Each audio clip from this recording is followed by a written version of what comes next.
Bismillahirrahmanirrahim. Assalamualaikum warahmatullahi wabarakatuh. Alhamdulillahirabbil alamin. Al-malikil haqqil mubin. Alladzi habana bil imani wal yaqin. Allahumma shalli ala sayyidina Muhammadin khatamil anbiya'i wal mursalin wa ala alihi wa sahbihi rasulillahi ajma'in. Amma ba'du. Bersyukur kita kepada Allah dengan mengucapkan Alhamdulillahirabbil alamin. Bersalawat kita kepada Rasulullah dengan mengucapkan Allahumma shalli ala sayyidina Muhammad wa ala ali sayyidina Muhammad.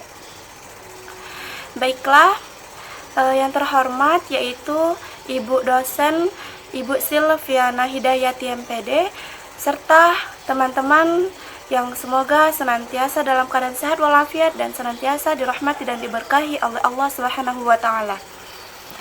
Baiklah, pada kesempatan ini saya Tasya Mailini Sari kelas PAI 6B akan menjelaskan mengenai materi yang berkaitan dengan mata kuliah, yaitu pendalaman materi akidah akhlak di madrasah, yang mana judul saya yaitu sumber-sumber ajaran Islam dan pokok-pokok ajaran Islam. Sebelumnya saya akan membacakan ayat yang berkaitan dengan judul saya tersebut. A'udzu billahi minasy syaithanir rajim. Bismillahirrahmanirrahim. Ya ayyuhalladzina amanu atii'ullaha wa atii'ur rasul وأطيعوا الرسول وأولي الأمر منكم فإن تنازعتم في شيء فردوا إلى الله والرسول إن كنتم تؤمنون بالله واليوم الآخر ذلك خير وأحسن تأويلا صدق الله العظيم. اللهم ارحمنا بالقرآن. Yang mana artinya, hai orang-orang yang beriman, taatilah Allah dan taatilah Rasul-Nya, dan ulil amri di antara kamu. Kemudian, jika kamu berlainan pendapat tentang sesuatu, maka kembalikanlah ia kepada Allah, yaitu Al-Quran, dan Rasulullah, yaitu sunnahnya. Jika kamu benar-benar beriman kepada Allah dan hari kemudian. Yang demikian itu lebih utama bagimu dan lebih baik akibatnya. Maha benar Allah dengan segala firman-Nya. Baiklah, itulah Quran Surah An-Nisa ayat 59 yang berkaitan dengan materi saya, yaitu sumber-sumber ajaran Islam. Baiklah, saya akan menjelaskan sumber-sumber ajaran Islam. Yang pertama yaitu tadi Al-Quran, di mana kita ketahui bersama bahwa Al-Quran itu ialah firman Allah Subhanahu wa taala atau perkataan Allah Subhanahu wa taala, di mana secara bahasa kata Al-Quran itu berasal dari kata qira'ah yang artinya bacaan. Ada juga arti lain yang mengartikan qira'ah yaitu menghimpun. Nah, di mana menurut istilah kata Al-Quran adalah firman Allah yang berbahasa Arab yang diturunkan secara berangsur-angsur, dimulai dari surah Al-Fatihah dan diakhiri dengan surah An-Nas, di mana hukum siapapun yang membacanya mendapatkan pahala. Selanjutnya yaitu fungsi Al-Quran.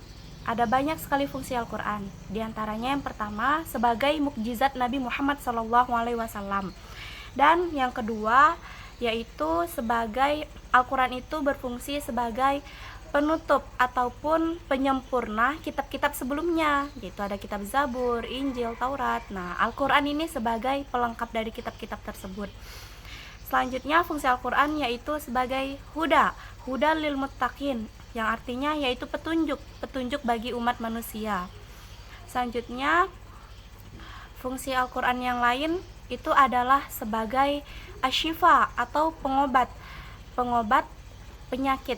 Di antaranya ada penyakit hati, di mana jika kita membaca Al-Quran, hati kita akan menjadi tenang. dan itu akan membuat kita terhindar dari banyak macam penyakit. Selanjutnya ada banyak lagi fungsi-fungsi yang lain. Selanjutnya saya akan menjelaskan sumber hukum Islam yang kedua, yaitu hadis. Teman-teman semua pasti sudah tahu apa itu hadis. Hadis itu adalah segala ucapan, perbuatan, dan juga ketetapan Nabi Muhammad SAW, di mana hadis ini merupakan sumber hukum Islam yang kedua setelah Al-Quran. Macam-macam hadis itu ada 3, yaitu sunnah qauliyah, yaitu berupa perkataan Nabi. Yang kedua sunnah fi'liyah, yaitu perbuatan Nabi. Dan sunnah takririyah, yaitu ketetapan Nabi Muhammad SAW. Adapun fungsi dari hadis itu diantaranya yang pertama yaitu untuk menguatkan Al-Quran sebagai bayan takrir. Selanjutnya yang kedua sebagai penjelas ayat-ayat Al-Quran yang masih belum jelas, tetapi masih membutuhkan penafsiran yang lebih dalam. Nah, itu akan dibahas di dalam hadis. Selanjutnya fungsi hadis terhadap Al-Quran yaitu fungsi hadis terhadap Al-Quran adalah perjelasan tentang kegiatan-kegiatan sehari-hari yang tidak terdapat di dalam Al-Quran. Contohnya itu tadi memperjelas Al-Quran, misalnya di Al-Quran itu diwajibkan kita untuk sholat, sedangkan di dalam Al-Quran tidak dijelaskan bagaimana tata cara sholat. Nah, di dalam hadislah dijelaskan bagaimana cara sholat, nah apa saja syarat sah sholat, kemana arah kiblat. Nah, itu semuanya dijelaskan di dalam hadis Nabi SAW. Ajaran Islam yang ketiga atau yang terakhir yaitu ijtihad. Nah, teman-teman semua pasti sudah mengetahui apa itu ijtihad. Nah, seperti yang kita ketahui bersama, ijtihad itu adalah ungkapan ataupun hasil dari penelitian ulama tentang hukum syariat Islam, di mana ijtihad ini merupakan sumber hukum Islam yang ketiga setelah Al-Quran dan hadis. Nah, baiklah, setelah kita mengetahui sumber-sumber ajaran Islam, selanjutnya kita akan membahas yaitu pokok-pokok ajaran Islam, di mana di sini ada 3 pembahasan. Yang pertama, pokok ajaran Islam yang pertama yaitu akidah. Yang kedua, pokok ajaran Islam ialah syariah, dan yang ketiga ialah akhlak. Nah, baiklah, kita yang pertama yaitu akidah. Kata akidah itu berasal dari kata bahasa Arab, yaitu akidah ya'qudu aqdan, yang artinya ikatan, simpul, atau perjanjian yang kokoh. Nah, di mana secara istilah atau terminologi yang dimaksud dengan akidah adalah beberapa perkara yang wajib diyakini kebenarannya oleh hati, yang mana itu akan mendatangkan ketentraman jiwa dan menjadikan keyakinan yang tidak tercampur sedikit pun dengan keraguan-raguan. Itulah pengertian dari akidah secara istilah atau terminologi. Nah, berikut ialah ruang lingkup pembahasan akidah. Yang pertama yaitu ilahiyat, yaitu pembahasan tentang sesuatu yang berhubungan dengan ilah, yaitu Tuhan, seperti wujud Allah, nama-nama Allah, dan sifat-sifat Allah. Yang kedua yaitu nubuwah. Nubuwah yaitu artinya nabi. Berarti ruang lingkup ini pembahasannya yaitu berkenaan dengan segala sesuatu yang berhubungan dengan nabi, seperti mukjizat nabi, kitab-kitab nabi, dan lain sebagainya. Yang ketiga yaitu ruhaniyah. Ruh artinya di sini yaitu pembahasan tentang segala sesuatu yang berhubungan dengan alam metafisik, seperti malaikat, jin, iblis, setan, dan roh. Yang terakhir yaitu ruang lingkup akidah yaitu sam'iyat, di mana pembahasannya berkaitan tentang segala sesuatu yang hanya bisa diketahui melalui samai, yakni dalil nakli berupa Al-Quran dan As-Sunnah atau hadis seperti alam barzah, akhirat, kiamat, azab, dan siksa kubur.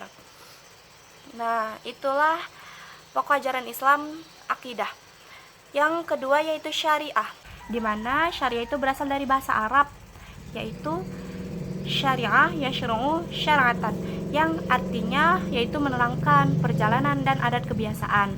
Nah, syariah menurut asal katanya itu berarti jalan menuju mata air. Nah, syariat Islam berarti jalan yang harus ditempuh oleh seorang muslim. Sedangkan menurut istilah, syariah itu berarti aturan atau undang-undang yang diturunkan Allah untuk mengatur hubungan manusia dengan alam semesta, atau dengan pengertian lain, syariah itu adalah suatu tata cara pengaturan tentang perilaku hidup manusia untuk mencapai keridhaan Allah Subhanahu wa taala. Nah, itulah pengertian dari syariah. Selanjutnya yaitu apa sih ruang lingkup syariah? Yaitu yang pertama ibadah. Ibadah ialah hubungan hablum minallah, hubungan kita kepada Allah, hubungan antara manusia dengan Allah. Nah, ruang lingkup syariah yang ketiga yaitu jinayah. Jinayat yaitu peraturan yang menyangkut masalah pidana seperti kisos, diat, kifarat, pembunuhan, perzinahan, dan lain sebagainya. Dan ruang lingkup syariah yang keempat atau yang terakhir yaitu siyasyah, yaitu masalah politik yang intinya itu adalah amar ma'ruf nahi mungkar. Misalnya seperti keadilan, tolong menolong, toleransi, kepemimpinan, dan lain-lain sebagainya. Nah, selanjutnya yang ketiga, pokok-pokok ajaran Islam yang ketiga yaitu akhlak. Nah, kita semua pasti mengetahui akhlak itu apa? Akhlak itu adalah kondisi mental, hati, atau batin seseorang yang mempengaruhi perbuatan dan perilaku lahiriahnya. Nah, di mana jika baik akhlak seseorang, maka baik pula lah perilakunya. Apabila buruk akhlak seseorang, maka buruk pula lah perilakunya. Di mana di dalam tubuh kita ini ada segumpal darah, yaitu hati. Di mana jika baik segumpal darah ini, maka baiklah seluruh jasadnya. Namun apabila buruk segumpal ini, maka buruk pula lah semuanya, semua perilakunya. Makanya ada yang namanya akhlakul karimah dan akhlak mazmumah. Akhlak karimah yaitu akhlak yang baik, dan akhlak lawannya ialah akhlak mazmumah, yaitu akhlak buruk. Nauzubillah min zalik. Selanjutnya yaitu ruang lingkup akhlak, di mana pembahasan seputar akhlak ini sangat luas. Namun kita batasi saja, yaitu yang pertama kita batasi kepada berakhlak kepada Allah, berakhlak kepada diri sendiri, kepada keluarga yaitu kedua orang tua, kepada masyarakat, dan berakhlak kepada alam atau lingkungan. Nah, contohnya yaitu yang pertama berakhlak kepada keluarga. Seperti kita seorang anak yang memiliki orang tua. Nah, sudah sepatutnya semestinya seorang anak itu patuh kepada kedua orang tua, berbuat baik kepada kedua orang tua, menyenangkan kedua orang tua, dan lain sebagainya. Yang kedua yaitu berakhlak kepada masyarakat. Contohnya itu kita itu kepada masyarakat, contohnya kepada teman-teman kita, kepada tetangga kita harus saling tolong menolong, saling memaafkan, dan lain sebagainya. Yang selanjutnya yaitu contoh akhlak kepada alam atau lingkungan. Contohnya yaitu apa? Yaitu kita harus memelihara ciptaan Allah yang ada di sekeliling kita. Seperti kita harus pertama rajin bersih-bersih, sayang kepada hewan, sayang kepada tumbuhan, tanaman. Nah, itu termasuk ke dalam akhlakul karimah. Nah, itulah pembahasan yang dapat saya sampaikan berkaitan dengan judul saya, yaitu sumber-sumber ajaran Islam dan pokok-pokok ajaran Islam. Jadi kesimpulannya, sumber-sumber ajaran Islam itu ada 3. Yang pertama Al-Quran, yang kedua Sunnah, dan yang ketiga ialah ijtihad. Adapun pokok-pokok ajaran Islam itu juga ada 3. Yang pertama akidah, yang kedua syariah meliputi ibadah dan muamalah, dan yang ketiga ialah akhlak. Nah, alhamdulillahirabbil alamin, Demikianlah yang dapat saya sampaikan, yang dapat saya jelaskan. Apabila ada kesalahan, mohon dimaafkan. Al-haqqu min rabbi wa la takunanna minal mumtarin. Ada benarnya itu berasal dari Allah, dan apabila ada kesalahan itu berasal dari diri saya sendiri selaku manusia yang tak luput dari salah dan khilaf.